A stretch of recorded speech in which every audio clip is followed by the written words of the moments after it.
Ladies and gentlemen, it is my pleasure today to introduce our new webinar. We are very happy to continue with our series, and we have today a prominent speaker that I will be happy to introduce soon. As you know, our chamber is trying to connect better European and Chinese enterprises to help European enterprises to understand better China, and also to have Europe better understood by Chinese companies. You know that during the life of a country, there are some important moments. And in China, politics and economics are clearly intertwined. And in Chinese political life, we have each year what we call the two sessions. Two sessions of one session of the National People's Congress, one session of the Chinese People's Political Consultative Conference. These moments are very important because it gives the guidelines for the country for the year to come. These sessions took place in March this year, and we found that it was interesting for our members, our companies, to know better about what has been decided during these sessions in order to eventually see if that can have an impact on the business of our member companies. Who could be best placed to talk to us today is Mr. Riccardo Benussi. Mr. Benussi is a partner at Dezan Shira, and those of you who deal with China have already learned about Dezan Shira and its publications, which are very useful when you want to understand better China. And Mr. Benussi is based in Munich, Germany, although today he will speak from Milano. He's the primary point of contact for the European clients of his firm, and he works locally with partner firms and associations to expand and maintain European small medium enterprises into Asia. Before being based in Munich, he was based in Shanghai for over 6 years, and he managed the international business advisory team of his firm for Shanghai, Suzhou, Ningbo. His area of expertise include setting up foreign invested enterprises and rep offices, market access strategies in Asia, global staffing, intellectual property protection. He was heading the Italian, the German, the Spanish desks, and prior to joining Dezan Shira, he worked on the intellectual property team at a Chinese IP law firm after gaining experience in an Italian-based IP firm. As you know and you will understand, he holds a bachelor's degree in law from the University of Bologna, and he specialized in private comparative law in Strasbourg and EU law in Vienna. So he's a full European scholar and citizen. That is one more reason to have him with us today. In addition, of course, to his deep knowledge of the China market based on his experience in China and his daily work now from Europe. So, ladies and gentlemen, I will now leave the floor to Riccardo, who has a lot to tell us. If you want to raise some questions, we will have a question and answer session at the end of our webinar. You can put your questions here on the website, and you have the possibility, and we will raise that afterwards. Riccardo, I let you manage now the slides, and I leave you the floor. Thank you very much. Thank you, Bernard. This has been a life-saving introduction. You saved a lot of minutes, but definitely thank you very, very much for giving more color to the topic and also to myself. One technical question I still have is, can you see full screen? We see full screen. Excellent. Thank you very much. So yes, the topic I've been invited to discuss today with you, whether in the afternoon or morning where you are based, is the China 2 sessions, which is unmistakably one of the biggest appointments in the Chinese political and economical scene, as Mr. De Wit has already told you today. The agenda will, as Mr. De Wit said, covering a description of what it is actually and what the potential outcomes could be for the remaining part of the year, and what we can expect to come out of this 2 sessions that can influence the decision makers that we have online or that you will like. Closing remarks and Q&A. I don't have to add anything else. Thank you, Bernard, for introducing the profile. And I've been in the company for 10 years now, and I moved to Munich exactly as Mr. De Wit says, to be closer to clients and business partners and assisting them and you in a friendlier time zone. Let me put it this way. But it's also interesting and very useful for me to be close to the economies of Europe, because you can talk to associations, go to the factory of the clients or prospective clients, and understand what they really do and how they do it and what their pain points are or what their aspirations are for the wider Asian region and not only China. So for the people who don't really know Dezan Shira Associates, I can add the following to what Mr. De Wit said, that we are a corporate service provider, expand or diversify their presence in Asia. So we are extremely European. I would like to also continue adding, not only myself, but the firm is European, born in Hong Kong and Shenzhen in 1992, so more than 30 years now.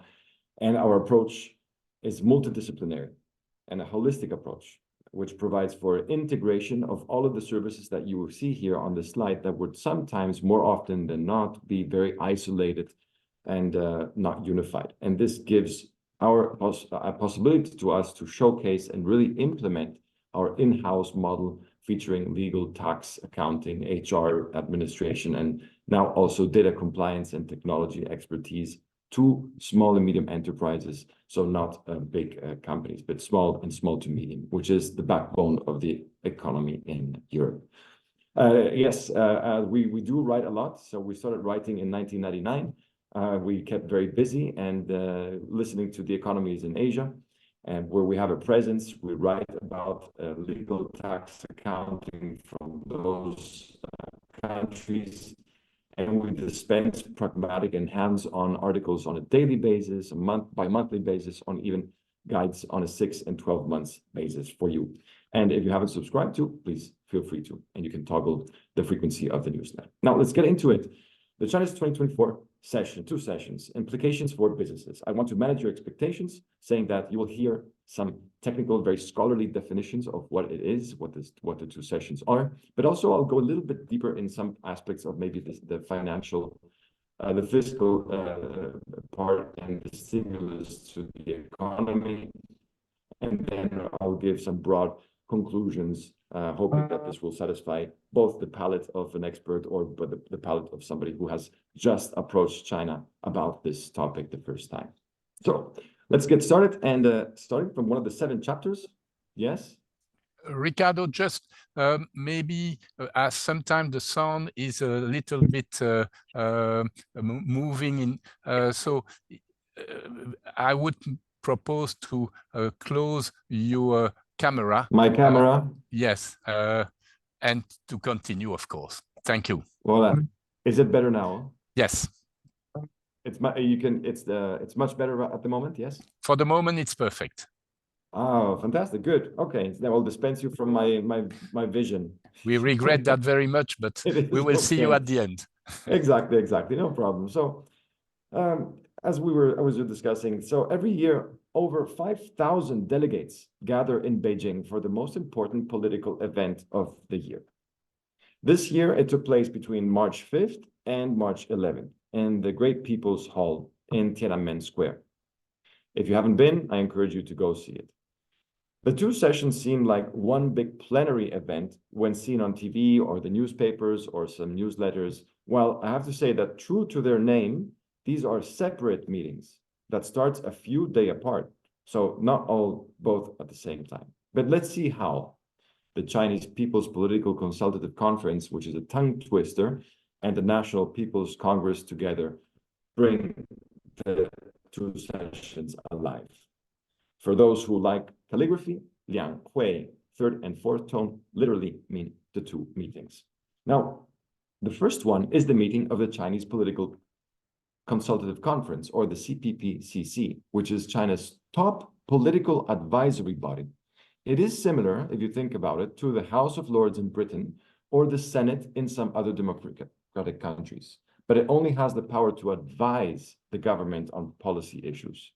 The CPPCC consists of nearly 2,200 representatives from various political parties, social groups, professions, sectors, and other organizations you can think about in China. During their two-week meeting, the CPPCC delegates discuss topics ranging from economy to sports to health and foreign affairs, among other topics.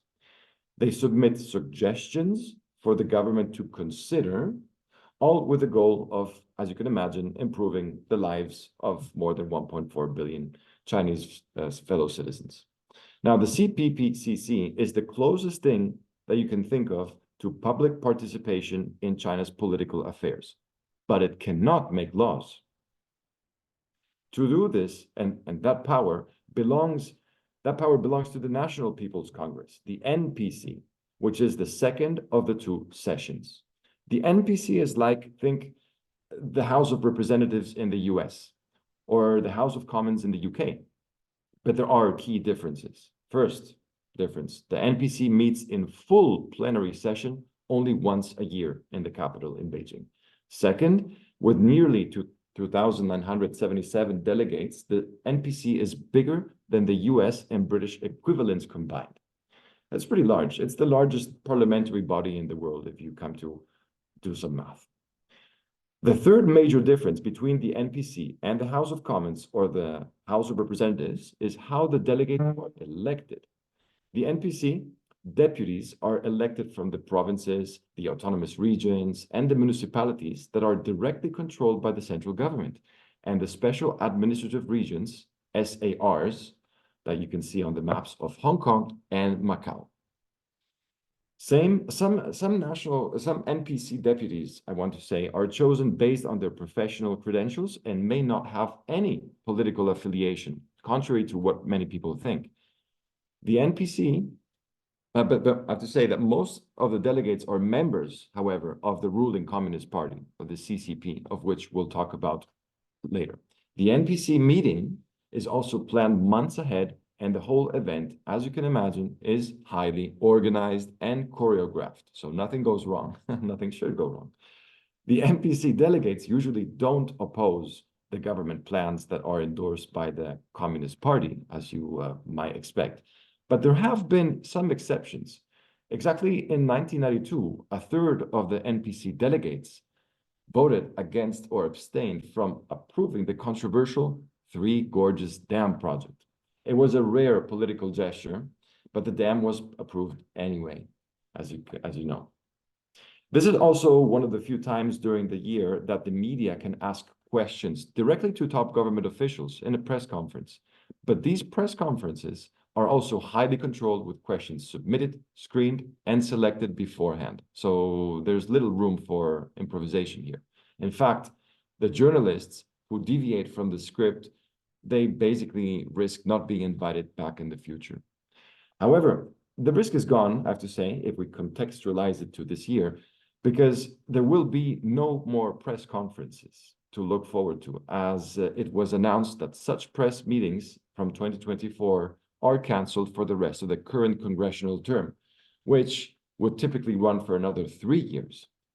The announcement of no more press conference were noted that there would be more ministry-level press conferences instead of one big one on the economy and foreign affairs, like with Wang Yi always happened, but it did not say whether the foreign minister would hold a press conference, as has been the case in past years. So the premier's press conference with Li Qiang would have been seen as a rare chance to ask questions of high-level leadership, but it has been reportedly not been cancelled since 1993. So that's something that is a novelty that I can pick up on right away. Now, today we won't need to go into too much detail, and you can get the slides after the webinar for your reference, so you don't need to take screenshots or pictures as it can happen, but you can sit back, focus and relax, and let us take you on a look of the structure of the CCP before we delve into the two sessions.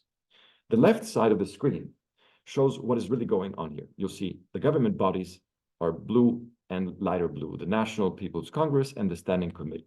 So there are only fixed annual meetings of these two political bodies. First, the NPC is where most of the action happens. What does this mean? Where policy actually gets made. But there are some interesting comments and policy proposals coming out of the earlier mentioned CPP-CC. So we can say that the two sessions is a valuable window into what is typically a gray zone policy process in China. This means it reveals Beijing's priorities for the coming years, as Mr. David said in the opening, and the overall policy direction of the country. The NPC, the second body of this section on the left, is the Standing Committee, and it meets regularly, mainly on a monthly basis, throughout the year to deliberate actually on policy decisions. Now, if you turn your gaze to the right, you'll see that there is a structure that is called the CCP structure, so the Communist Party of China structure. There have been several changes in 2023, which we will not list today, but the position notably not changed, guess which one it is the top position, where Xi Jinping now takes a third term as opposed to the two terms which were normally under his two predecessors. Keep in mind, please, that the CCP structure is not the government structure per se, and the government actually has its own structure. But this is not the day to go into that detail, just for you to know. So let's go for a first reality check. So in theory, the NPC makes laws, elects China's presidents and vice presidents, confirms nominations for premiership and ministerial positions, and can amend the Chinese constitution. In reality, delegates chosen for the NPC, and this is interesting, and the CPP-CC, as well as the policies discussed by them, are determined by the party. And that is where the real power lays. For example, China's defense minister has a relatively unimportant role compared to a position on the party's Central Military Commission. Still, the NPC is helpful in gauging policy priorities, and the delivery of the government work report is the main part of the NPC that allows us to do that. Now, the second of 7 quick chapters on the topic of Liang Hui is domestic economics. What is this work report that should stem or come out of the Liang Hui? The work report is presented by the premier, with the premier, Li Qiang, typically holding a press conference afterwards. We saw that the press conference is no more. The government work report, however, it lays out importantly China's GDP, the target of it, in addition to outlining major policies and the goals to boost the economic growth over the rest or the coming year. Now, China has set a growth, and this is why I call the slide an ambiguous and ambitious GDP rate.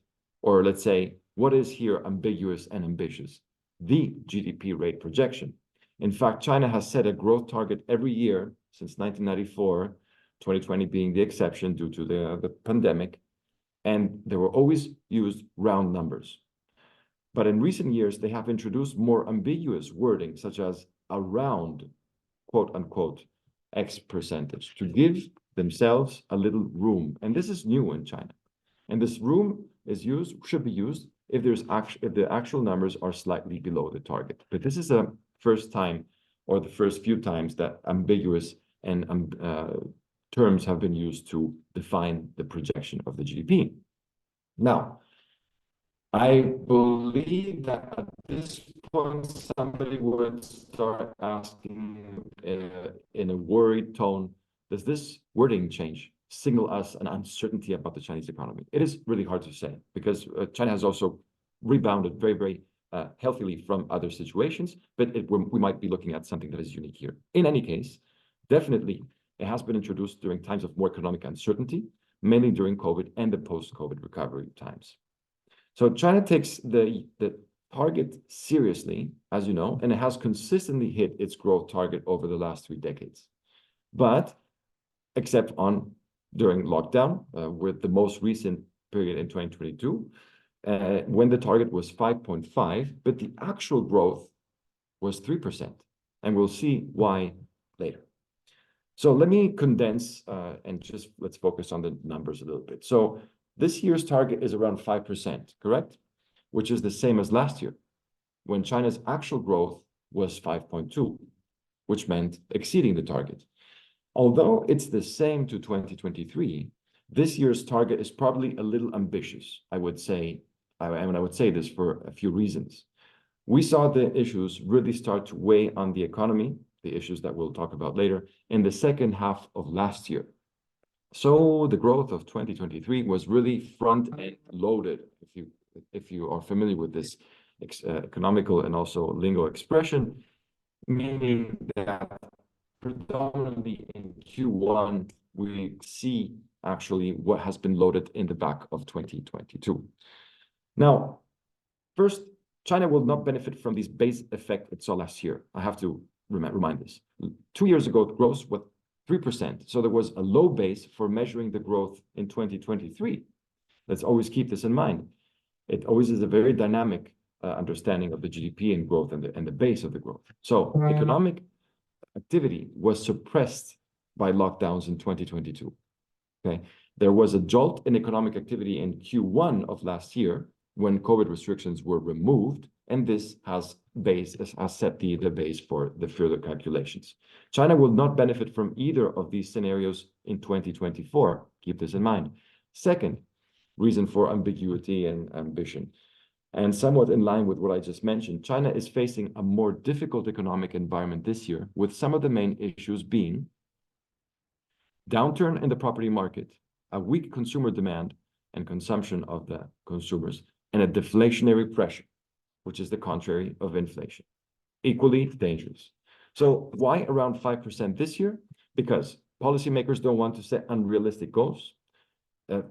The failure to reach the target would undermine the confidence in the government, and pushing to hit an unrealistic target would exacerbate structural issues like high local government debt. But at the same time, policymakers need to project confidence. This is very important in China. Setting a low growth target may, as you understand, unnerve and may stress companies, households, and investors. So policymakers didn't really have, if you've been following this with an open mind and also a critical mind, any good options here. And they settled in the middle, setting the same target as last year, even if it is a bit ambitious. Now, these are our opinions, but also if you look at more biased opinions out there in the editorial world, in the analyst world, they're talking about a much lower percentage growth this year for 2024. People are talking about 4.1, 4.5, but these are very, very biased and hard to confirm voices. I would like to stick with what we're saying today. Now, about stimulating the economy. Let me start with a bit of visualizations instead of text. What you're seeing here is an almost full year data summary of the import and export on a year-to-year growth rate. And that's 2022. You can see it's well above 10% on average until the middle of the summer. Then it started to decrease enormously. So, and we start from March because January and February, by the way, are typically combined in official data to smooth out distortions from the Chinese New Year. So that's why we usually start at March. But take a look at the same data set for 2023. We're looking at much deeper and lower and below zero numbers, even starting from April. So even though the recovery is there, we have seen a 2-year very worrying balance of imports and exports of China. And this is no news, but it is something that we have to keep in mind. However, I promise that we're going to talk about the stimulating the economy and what the 2 sessions have revealed that they would like to do stimulating the economy. And these are 2 things: consumption and fiscal spending.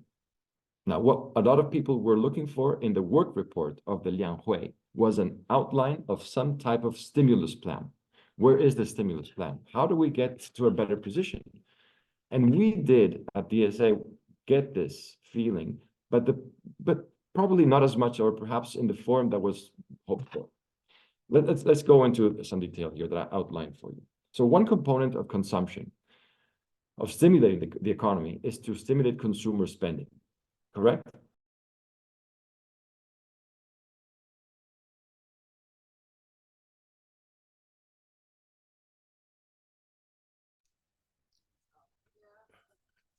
Riccardo, you are gone. Yes, am I back? Yes, you are back. You are back. But your slides not yet. Slides not yet. Let me get back to the slides. Yeah.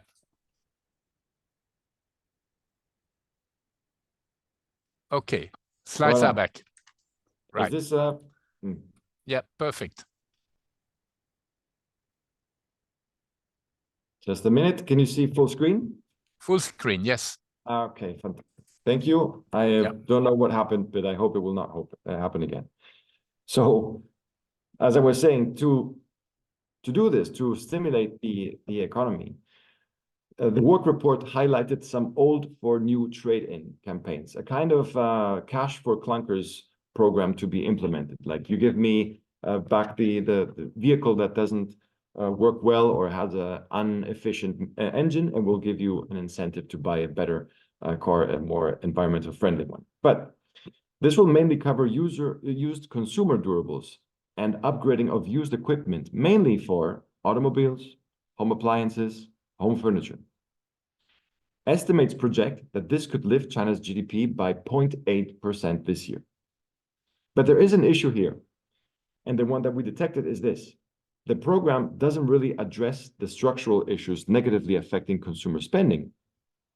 Consumer spending, and I have to read this with you, is down because consumer confidence is down. The consumer confidence is down because of structural issues causing unemployment to be up, wages to be down, and the property market also being down. And that is where many individuals in China, as you know, have their wealth. Focusing only on consumption without addressing these issues will bring only short-term effects. As a consequence, consumer spending is likely to remain conservative in the medium term. And this is no secret, right? Secondly, I don't think there is much funding for this program as meets the eye. And this is very realistic point of view, because the plan allows local governments to use the central carbon reduction funds, for example, to support vehicle trade-ins, right? And local governments are encouraged to use these funds for developing local commercial facilities, like the shopping malls, pedestrian shopping areas, new retail logistics, to support home appliance and furniture trade-ins. So it's all very, very much connected, but there's only just one central fund.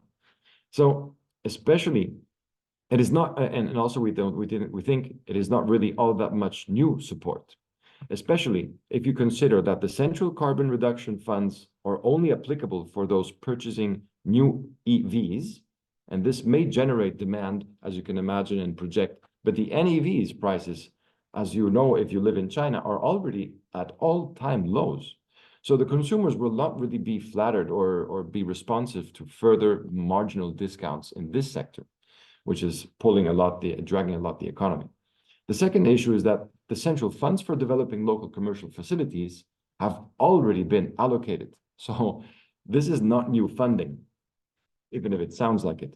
And third, given China's local debt difficulty, local governments might be hesitant to subsidize the plan on their own, because they will start feeling that if they subsidize by themselves and not in concert with other local governments, then they will have an even bigger problem on local level down the line.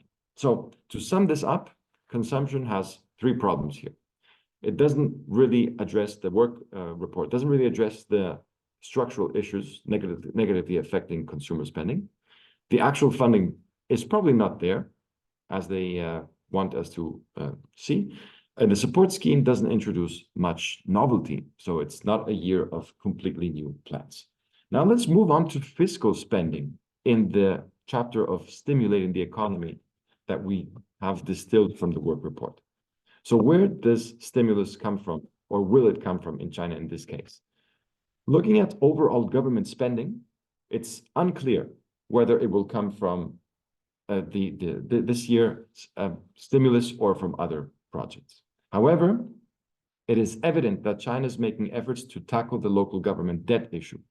Now, this year, the government budgets almost 4 trillion renminbi quota for special bonds for home, for local governments.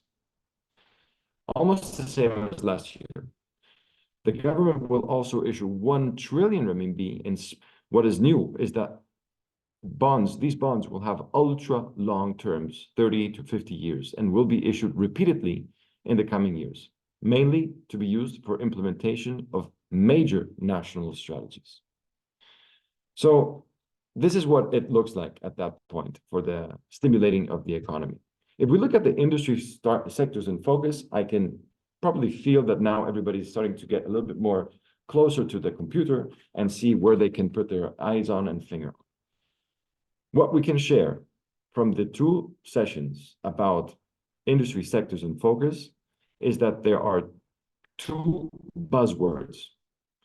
These 2 buzzwords have priorities, and the phrases that were introduced that you can see on screen, like the China New 3 and the new productive forces, were actually introduced last year, but emphasized in the work report of this year. The new 3 are related to new energy, like solar photovoltaic technologies, lithium batteries, and electric vehicles.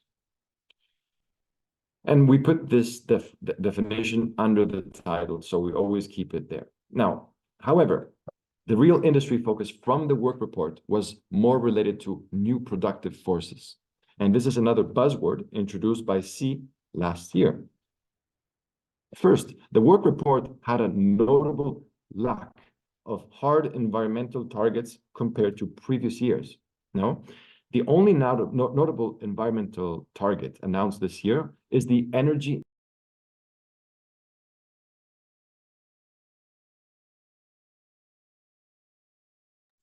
Riccardo, we lost you. You have to come back. I will do that again, and here I am. Okay. Voila. Okay, I'm getting good at this. Great. I hope it's not too disrupting. We're also pretty close to the end, so please bear with us. Sure.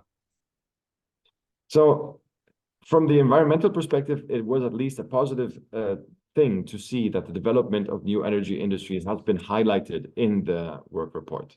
This has to be noted. In fact, if we look at the impact of this sector, I would like to mention a couple of words, but also a couple of figures to give you the sheer understanding of the portion of the market. So these are already established and globally competitive industries for China, and they contribute significantly to the economy. How so? More specifically, they contribute very, very strongly to an economy that is a bit sluggish at the moment, like this. The clean energy as a whole, so more than just these 3, contributed a record of 11.4 trillion renminbi, and that's $1.6 trillion. Okay, that's the amount. Just put it in perspective of the weight of the China economy as a whole. And this accounts for all the growth in the investment and larger share of the economic growth than any other sector. Without the growth from the clean energy sector that we just mentioned, China's GDP last year would have missed the government's growth target of around 5%, rising by only 3% instead of 5.2%. So these are the metrics that you have to keep in mind when looking at the numbers that they are throwing at you and the sectors that it is coming from. Now, the new productive forces, what is this? This is basically a new type of industrialization and focus on technology, on tech. There is a lot to unpack here. We don't have the time, but really, I think the areas to emphasize are on expanding advanced manufacturing clusters and also promoting emerging and future industries, which includes a wide list of industries, some of which are named here below. You can see them.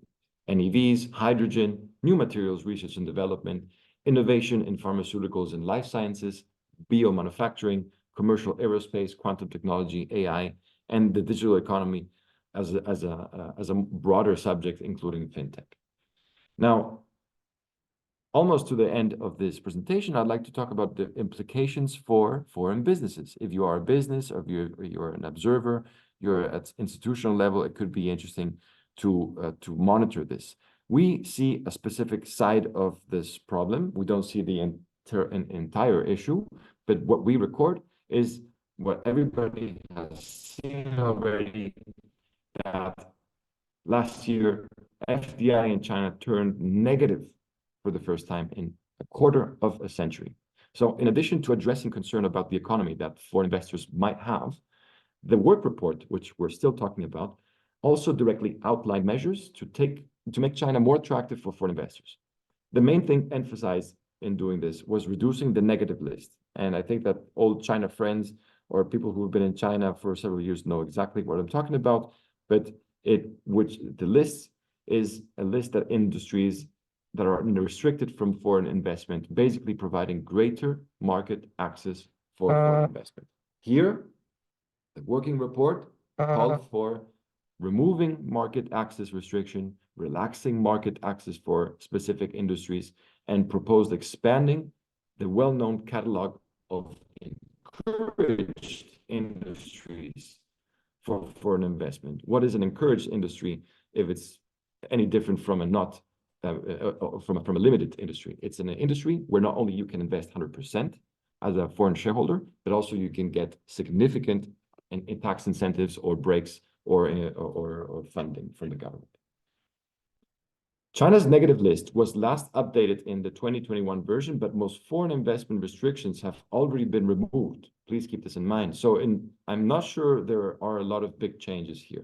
For example, the work report calls for removing foreign investment restriction in manufacturing, but if you read it in another way, these restrictions have already been fully removed in all the many free trade zones in China. And outside of these free trade zones, there are only very, very few restrictions in FDI in manufacturing, for example, which is sometimes the most interesting part to focus on.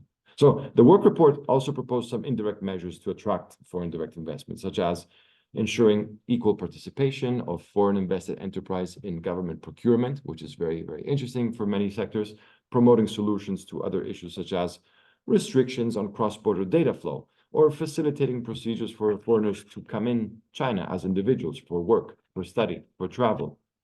So these are things that we must keep in mind that have been maybe blindsiding us, but also that are actually happening and improvement. There's another issue that happened, that occurred. Maybe some of you have read about it, but it's also not that new. I would like to note that China's State Council released a 24-point action or action points for attracting foreign investors. But what is this? Most of it is the same as last year, okay, that has been released in 2022-23. None of the market access issues or indirect measures are extremely new, I have to say, as most were proposed last year or even before last year. So we believe that foreign investors have some promise fatigue, and I think you do. I talk to clients and that's what they say. We have promise fatigue. We don't see clearly. The fog is too thick. When will it happen? Is it safe? Is it secure? What is the next big shake going to be? So ultimately, we are not sure these issues even really address the core concerns of most foreign investors. To know which are the core concerns, you should read the business confidence surveys of many chambers of commerce of European and non-European countries in China. And then you get an idea of what the real, let's say, pain point list is. To go to the Sino-Belgian relations, an updated view, what has changed here from a few months or years ago? So as of this year, Belgium has become China's 7th largest trading partner with the EU. Extremely good position. Trade volume from November last year reached $40.6 billion, which is basically almost twice as much as in 2014. Investments as of May last year, so almost exactly 1 year ago, Belgium has invested in more than 1,300 projects in China mainland, with an investment that stock of $2.5 billion. The collaboration between China and Belgium extends to various sectors, and we'll see also under the opportunities which ones, but more generally speaking, in science and technological innovation. So there's a list here. I'll really quickly read it. Environmental protection, opportunities. There's opportunities in modern agriculture, even with drones, biomedicine, civil nuclear energy, and artificial intelligence. And if we go into subsets, we'll find renewables, modern logistics, digital innovation, etc. I am hopefully on time to go into my last slide on conclusions, but I'd like to just quickly mention that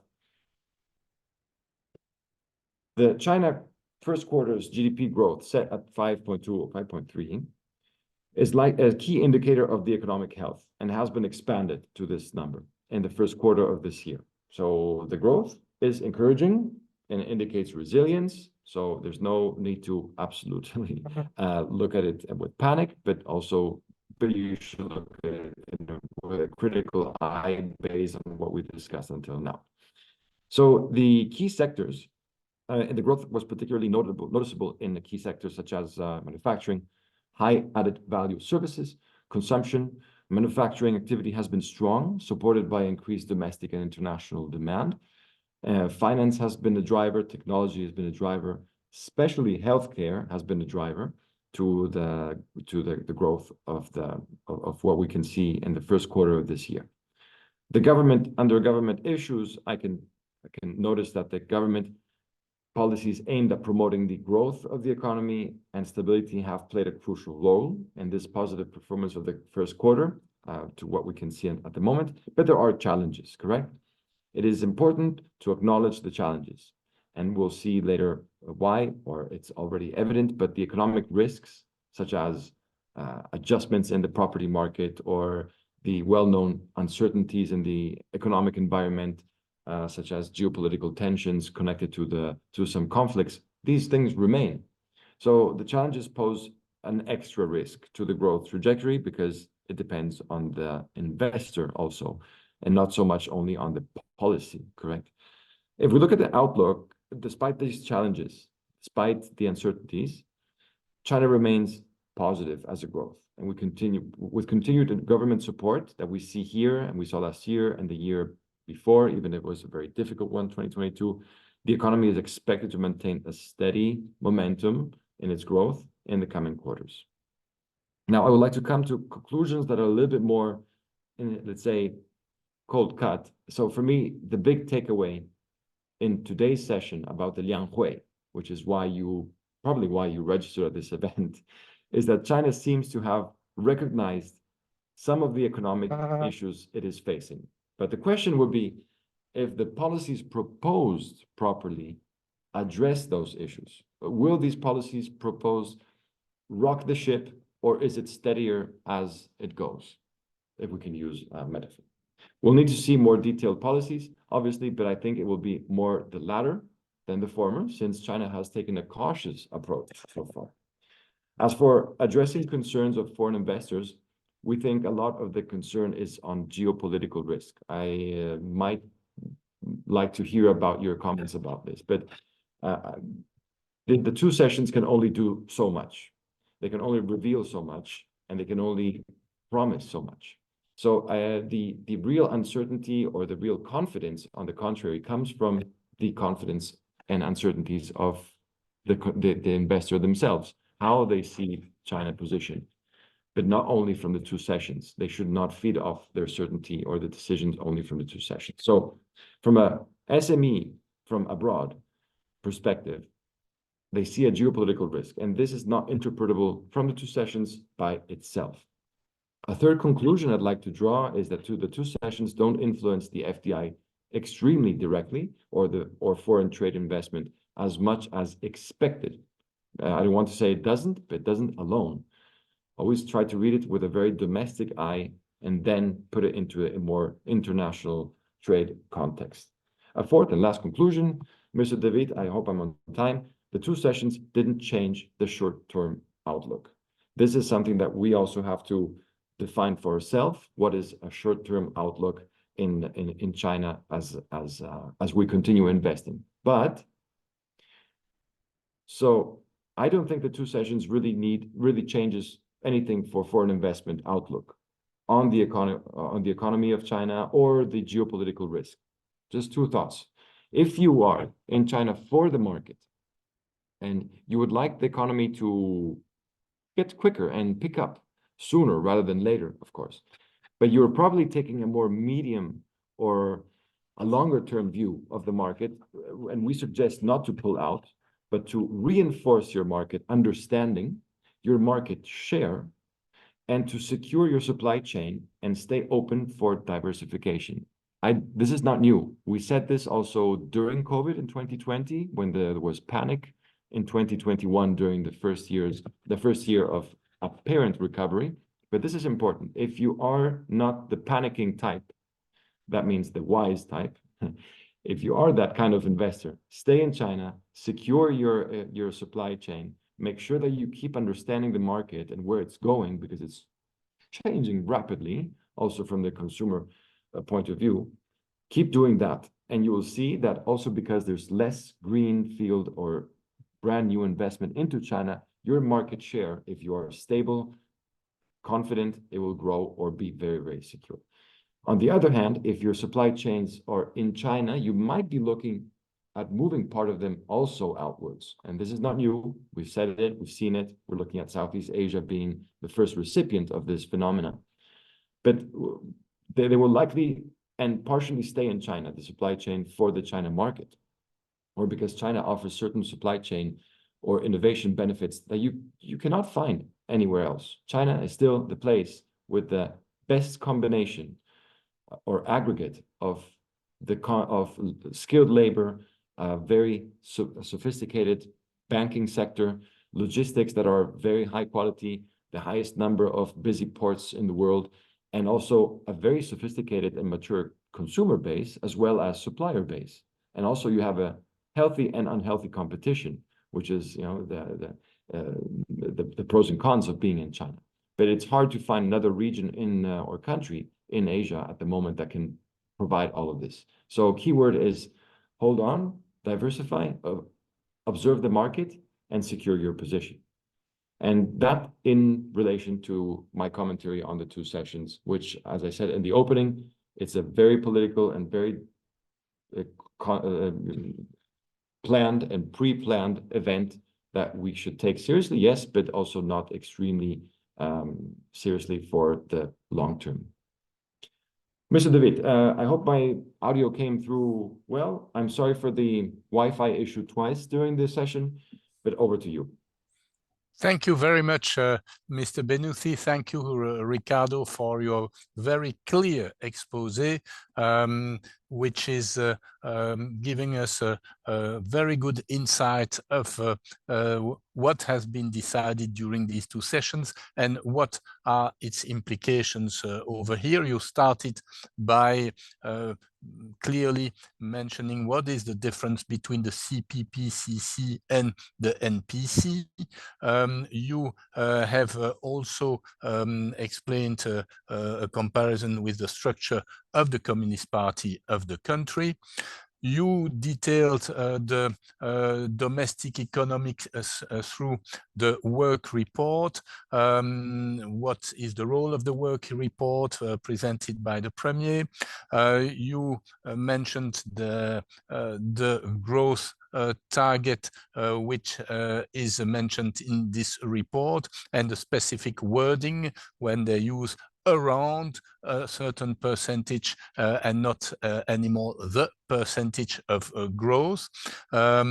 You see that in 2024, the growth is foreseen at around 5%, and in 2023 it reached 5.2%, even a little bit more than what has been foreseen. But you have then detailed what are the measures taken for stimulating the economy at the level of the consumption, for instance, with the stimulation of the consumer spending. But as you mentioned, it does not necessarily address the issues, and it can have only a short-term effect. There is also a lack of actual funding and the problems of consumption. You have also explained in the stimulating of the economy what are the fiscal stimuli, the fiscal spending, and one of the big challenge is to tackle the local government debt issues and the measures taken by the government in issuing central government bonds for the local governments. You then detailed the industry sectors in focus by the Chinese government with the concept of China New 3 in the new energy, but with also some lacking of environmental targets, but you see also that these sectors have a large share in economic growth. You detail then the new productive forces, the concept of new productive forces in high technology, high efficiency, high quality of forms of productions. Then, of course, what are the implications of all these measures for foreign businesses? You noticed that last year the foreign direct investment in China were negative, and so the measures taken is, among others, the reduction of the famous negative list, the relaxing of the market access, and the encouragement for some industry sectors. You detailed the 24-point action plan of the government. Well, you are addressing a Belgian audience, so you detailed what you see in the Sino-Belgian relations. I noted that our country is the 7th partner in the EU, so we do not bad in that perspective.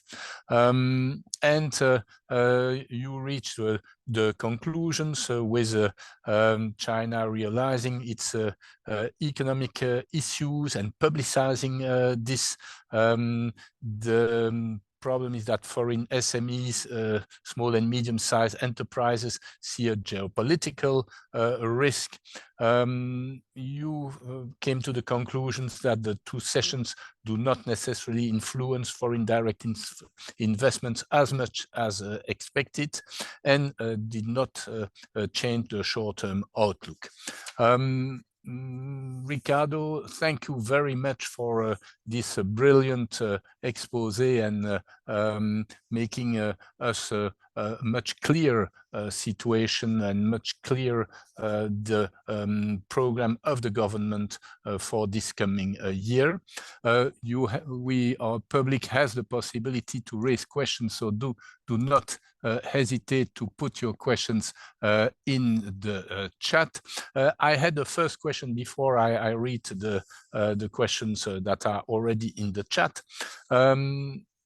You mentioned it, but here in Europe and in Belgium in particular, most of the international trade is done by SMEs, small and medium-sized enterprises.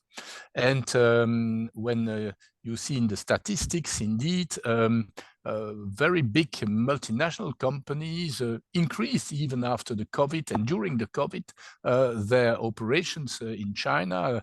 Look at BASF, the big chemical company that opened new plants in China.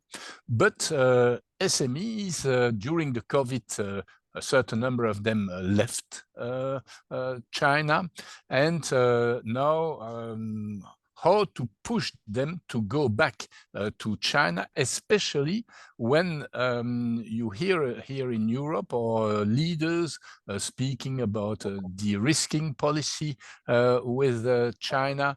So how do you see the context for SMEs? Are you optimistic in seeing them going back to the country? What is your perception? Thank you, David. Thank you, Mr. David. And that was a phenomenal summary of my presentation. So we had the presentation basically twice. Thank you so much. The question you pose is extremely interesting, and I am pausing a moment there to catch my breath because it is connected to so many other factors.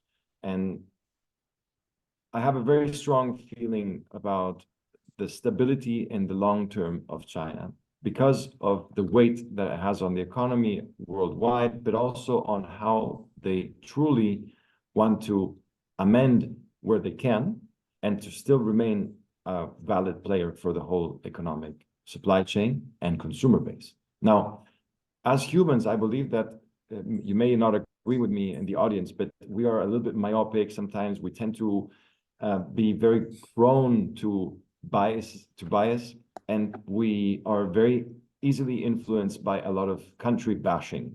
We get emotional. We're emotional creatures. There's nothing mysterious about this, right? So when we see that there's decoupling, de-risking, there's antagonism, there's headlines that are sending a specific message, we are allowing ourselves to be influenced by them to several extents and depths. Now, if I am a seasoned investor within Europe and I've never been to Asia, I would probably be very cautious.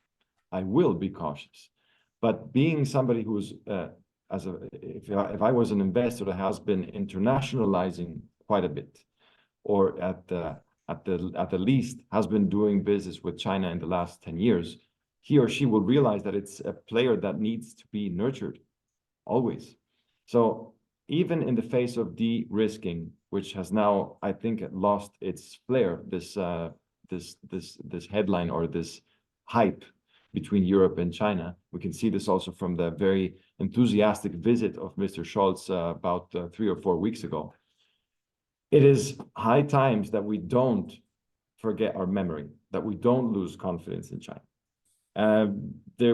Obviously, we have a lot of interest in maintaining the market active, warm, open, effectively engaging with foreign companies. But it's also a truth because there is, as I said, in the latest conclusions, there is no place in the world that can offer a combo of all of the skill sets and market as a destination as well, like China. It plays an influential role.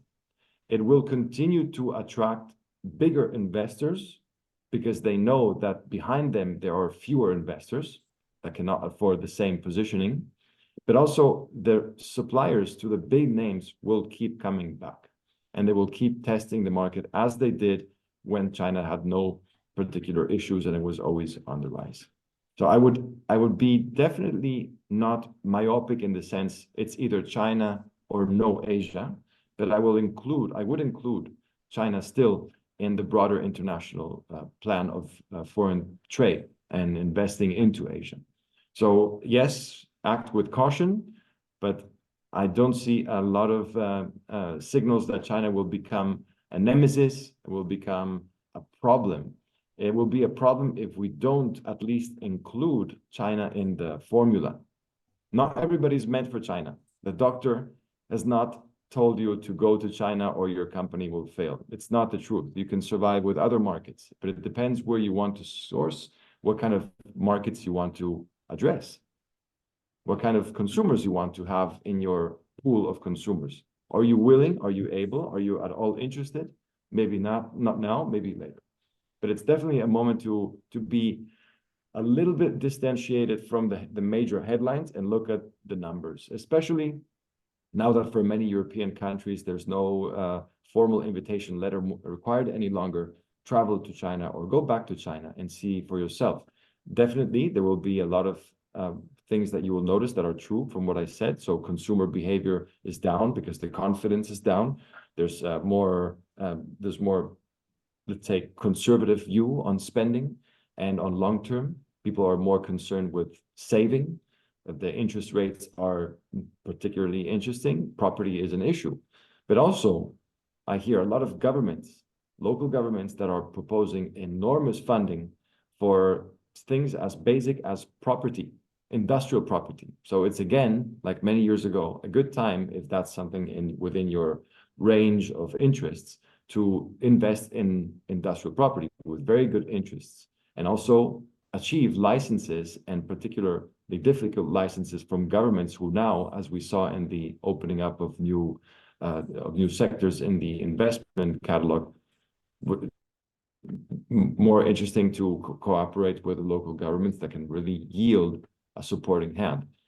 They know that they are showing weakness in more foreign direct investment, so they will go out of their way to accommodate.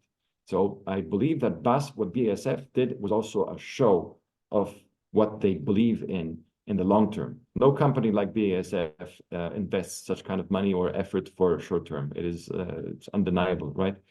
It's on the contrary, that's not what you would do. So it's a message that you have to pick up in your own proportions of your company, but also understand that markets may not be stable for so many decades. And just like our economies have not been, just like other continents' economies have not been. But this is probably the century, or part of the century, where there's more and more interconnectivity between countries, bonded by free trade agreements, but also by a more inclusive governance worldwide. Mm-hmm. And I'm very curious to see what the next generation of premiership in China is going to look like, because Southeast Asia and South Asia are ready to take on a new stance. So that's a challenge for China. But China has liked challenges. They're maybe a little bit green in accepting stronger superpowers competition, but it is there, and it's an exciting place of the world to be. And to not forget that more than half of the GDP worldwide will be driven by Asia in the coming years, starting from next. Thank you, Riccardo. I have a question here from Mrs. Frances Yang. We know that President Xi is in France for the moment, this evening going to Serbia and then Hungary. What is your comments about his visit to Europe? Will it have a big impact, do you think, on giving more confidence to our European businesses to go back over there? What is your comment on, because Europe is not one country, it's 27. We know for the moment that France and Germany, and you live in Germany, but France and Germany maybe do not have necessarily the same approach to China. We see that with electric vehicles. So how do you see this interaction with China seen from our various sensibilities here in Europe? Mm-hmm. Interesting points. Two things come to my mind. First, China loves bilateral, and I'll put it on the side. We'll come to that later. Second is that Xi Jinping is not known for being a globetrotter after he was instated, right? When he was instated, he traveled all four corners of the planet. There was not one day where he was not showing up in a specific, even small country, to show face, to say, we're here, I am here, and I will support you, or I will be promising economic ties, etc. Then for a long time, he didn't move. So if he moves now, it is a sign that we have to take with a lot of attention, and it's definitely positive. And he's looking for consensus, he's looking to reestablish confidence, and he's open to discuss. He wouldn't go abroad even if it's always on a very bilateral basis, without openness. Who would do that? Just imagine. So you're traveling around the world to specific economic regions that are very important, like France, not Germany at the moment, but other ally countries that are, for example, Serbia and Hungary, to seek confidence, to give reassurance. Although the numbers are numbers, but also the human factor and the talks between leaders are very, very important and reassuring. And I think it was high time that he made a move now after the post-COVID recovery and his confidence also in traveling. The second that I mentioned at the beginning, China, it's not new that China loves bilateral meetings and agreements. So they will continue to do this, although Europe is 27 countries. And they will always have this approach until they see there's something else in store. But this is a strength, or from other observers, also a weakness, because they want China to see the bloc as a 27, but they prefer, for many obvious reasons, also to deal directly. Serbia and Hungary are not a mystery, to be extremely inclined to do business with Chinese the Chinese way.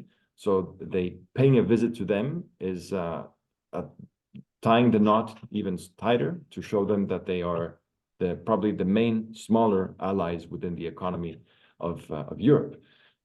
Serbia also for low tech for many years, but now it's ramping up. Hungary, because especially the EV market that you mentioned earlier, it's another way of being present in Europe with BYD, for example, without having to import them directly. So this is a strategic visit that I think, in conclusion, has to be acknowledged and welcomed warmly. Let's keep a warm stance. No country's leader will be around forever. No country's leader represents the entirety or the overarching desire of the outcomes for a country. So we always have to be welcoming of new initiatives and new conversations. We don't know what is in store. We don't know exactly what they will be commenting about these hours in Paris, but it's definitely a positive sign that he traveled there. Riccardo, thank you very much. We are now coming to an end of our session. Thank you for having accepted to answer these questions, and there could be many more. And yes, China is such a hot topic, and its relations with Europe and its implications for our companies. I hope we can continue this conversation if you pass through Belgium in the near future.